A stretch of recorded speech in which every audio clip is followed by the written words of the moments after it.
Ever wonder why your stomach suddenly growls so loud, like it's screaming for food?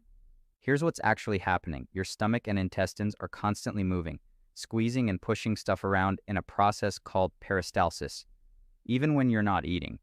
But when your stomach is empty, there's no food to muffle the sound.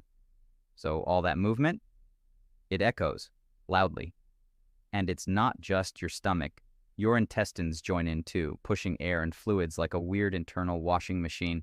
That rumble, it's called borborygmi. Yeah, that's a real word. And get this, your brain can actually trigger it when it knows you're hungry. So your stomach isn't just empty, it's literally announcing it